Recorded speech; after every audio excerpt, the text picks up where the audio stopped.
the gardener, and I've had to fish out my beanie. It's getting really cold. We had a frost this morning, the first of the season. Well, I debate that. It's still 3 days into winter. Winter doesn't officially start till the 1st of June. 3 days. So to have a frost in autumn is a little bit, yeah.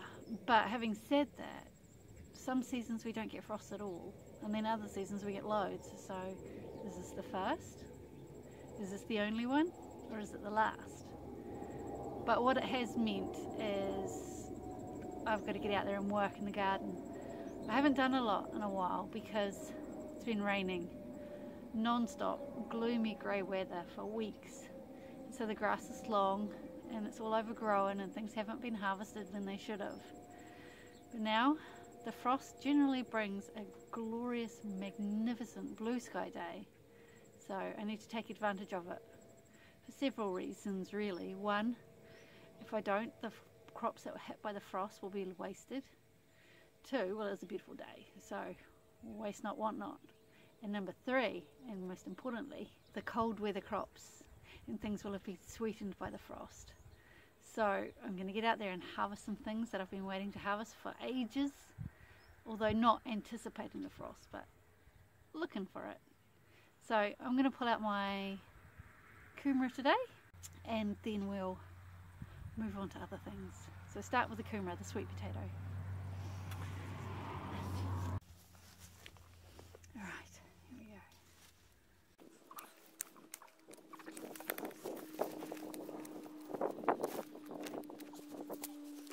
Now, the reason I grow it in containers is by now the ground gets really sodden.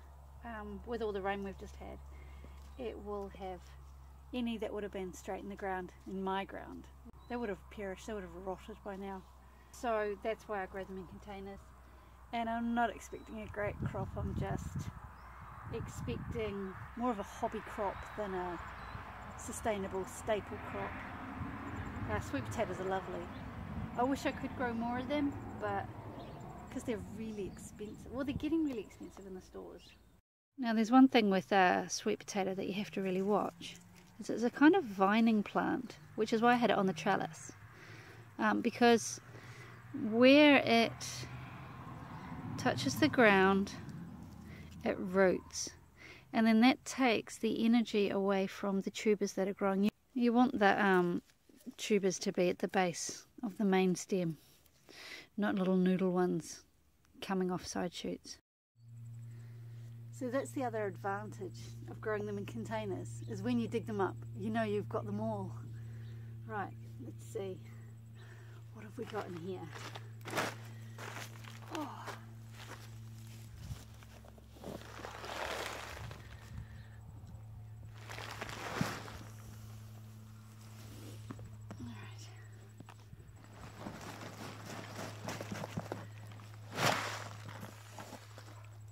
Oh wow, there's pink. Look at that.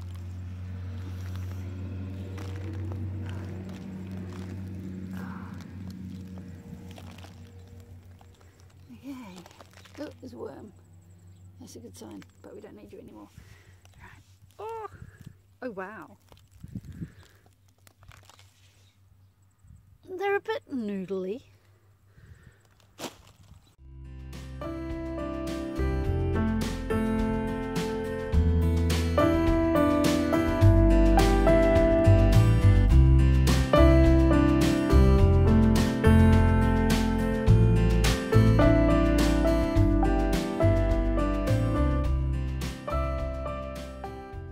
So that's not a bad haul, considering, like I said, it's more for hobby. I'll probably be, that's my biggest one,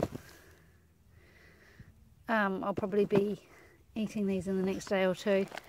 But if you were to store them, you're supposed to cure the skins so that they can handle being stored by leaving them to dry for a couple of days and then storing them in a cool, dark place. If you store them wet, or if you get them wet from this point, then they could very easily just rot overnight. So that is my harvest for 2015. not too bad. Especially if I got really close. Look at those big ones. Yeah. The frost also means I can harvest my yams, which is ochre. I'll put the scientific words on the screen. They're just so nice roasted. They're so sweet and amazing. But they're related to the oxalis family, and if anyone's got that weed in their garden, they will know what a pain it is, which is why I've got it here, confined behind these bars, so that they stay in that garden, and this is where they'll just stay. So let's just have a look, see what we've got.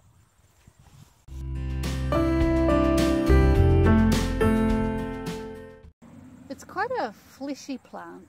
There's its stalk there, and as you can see, the leaves are like oxalis. It's the sort of shamrock shape.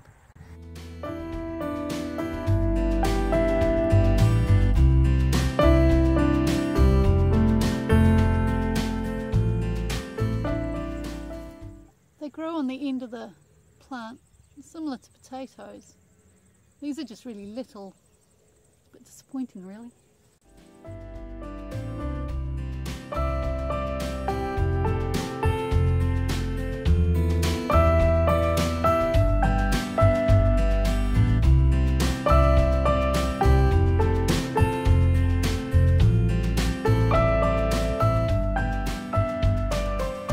Now this is what I'm talking about. Yams. Super delicious.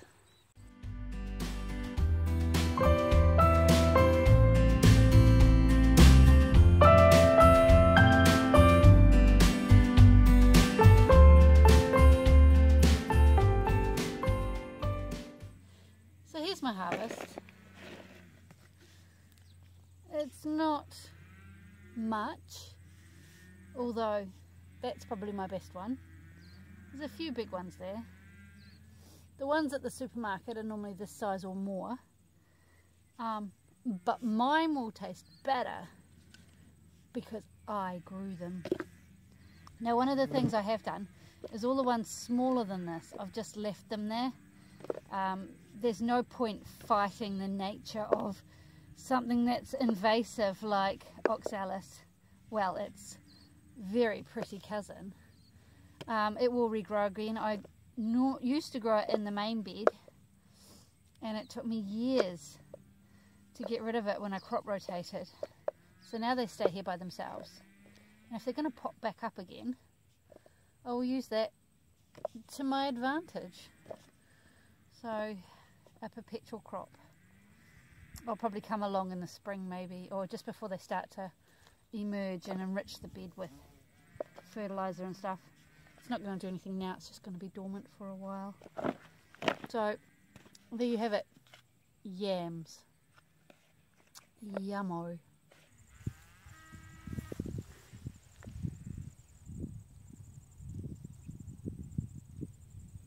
The neighbours' cows, they love me. After those pitiful crops of the Kumara and the yams, I have to redeem myself with something that I know is going to be big. But, I mean, I've been waiting for it for so long because the frost sweetens parsnips. So they've been in a long time, and so now I've had the green light to go ahead and harvest my parsnips. Hopefully they won't let me down. Okay, we don't need many, just enough for soup for tea tonight. Parsnip soup. Okay, I'm going in.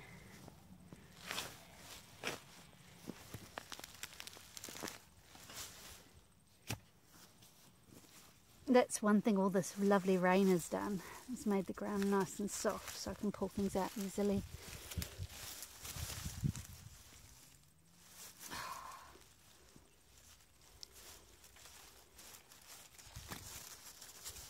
Okay, that's one. Okay, do you reckon that'll be enough for soup? Maybe just one more. Okay, there's just one more. Oh, I don't know, he's wide, but he's skinny. Maybe one more.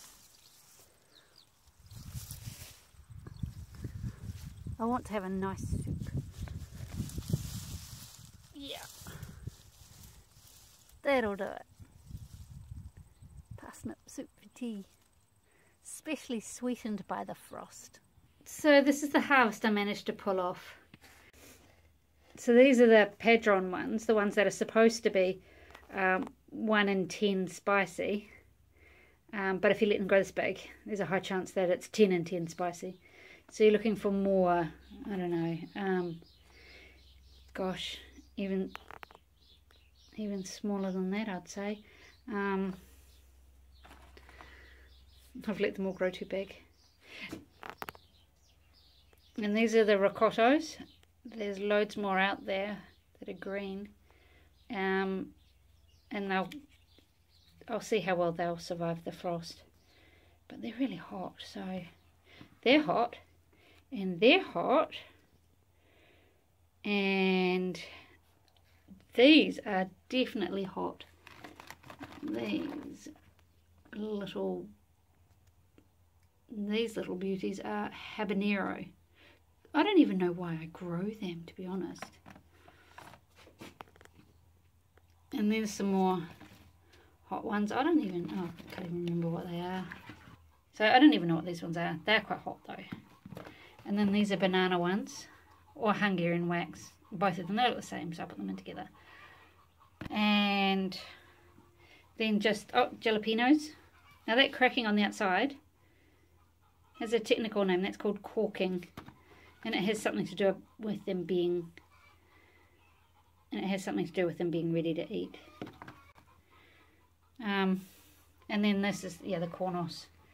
These are the cornos. They just supposed to be not too spicy mild, but this year they're actually quite spicy. And to add insult to injury with the whole frost thing, last week we had hail. I don't know if you can see this poor, hope it shows up. This poor cornos has been pitted with hail damage.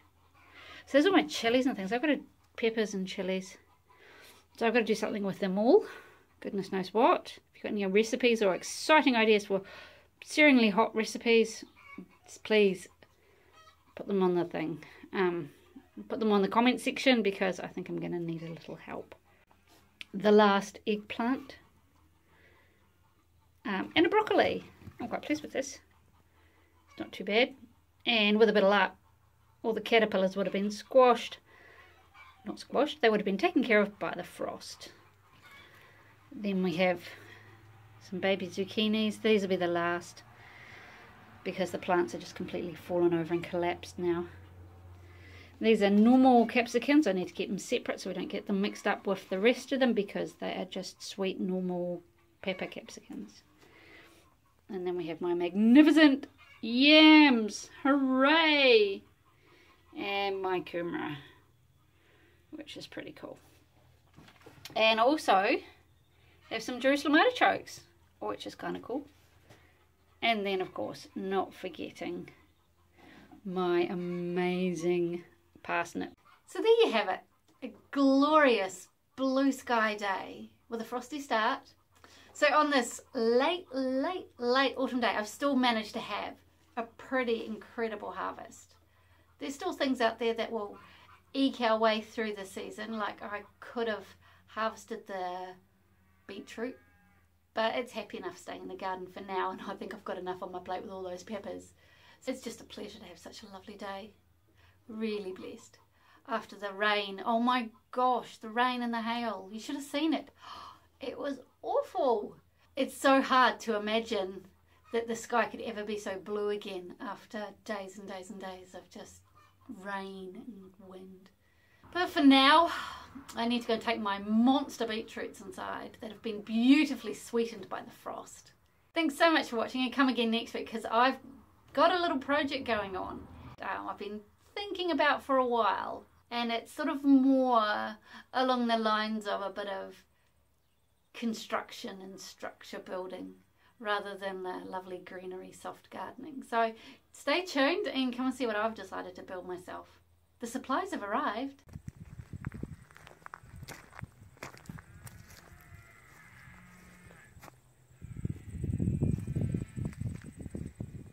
But now, soup.